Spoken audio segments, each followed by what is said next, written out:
This is Ride News Now. I'm Alison Haislip. Today, everything's up in the air. A Canadian airline goes all electric. The U.S. Air Force plans changes to how we get around. And Hyundai's got some unusual ideas for air travel as well. Don't forget to like and subscribe. Now here's the latest in all things mobility.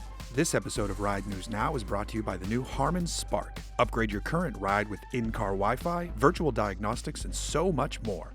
To activate yours exclusively with AT&T, visit the link in the description.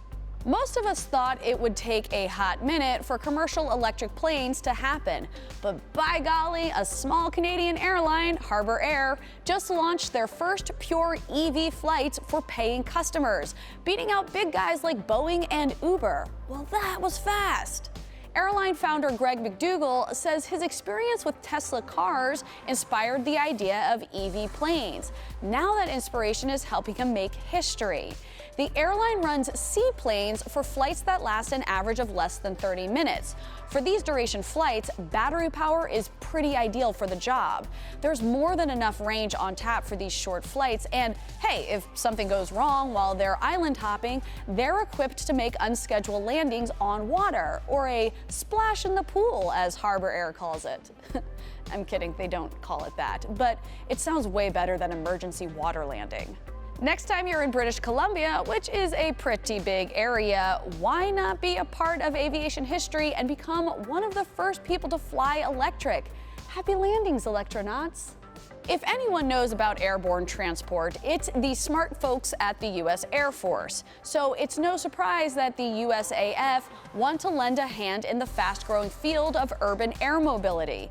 At CES, we saw tons of companies eager to get airborne with oversized drones.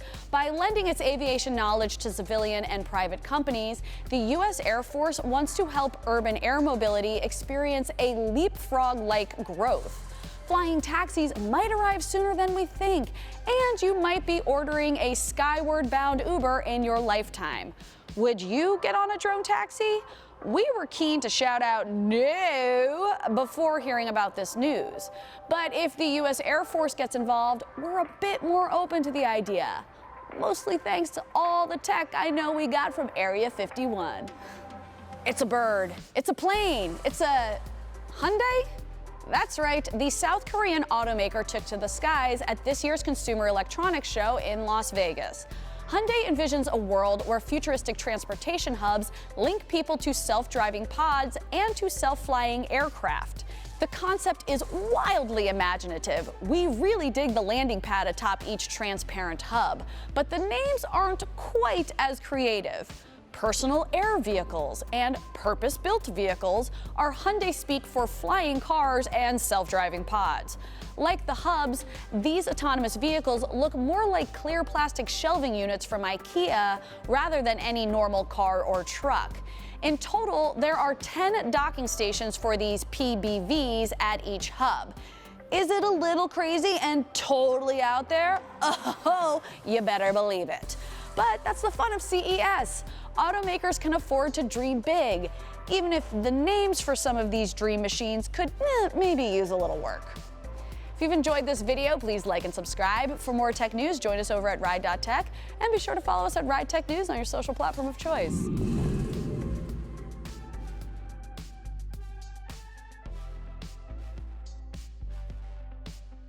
And Hyundai's also goes to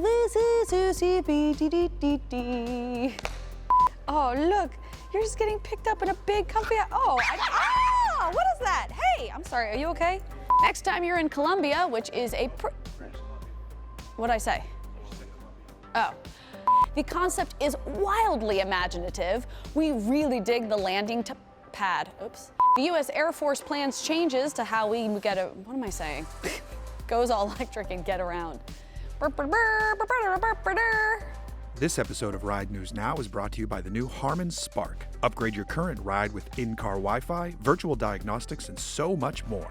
To activate yours exclusively with AT&T, visit the link in the description.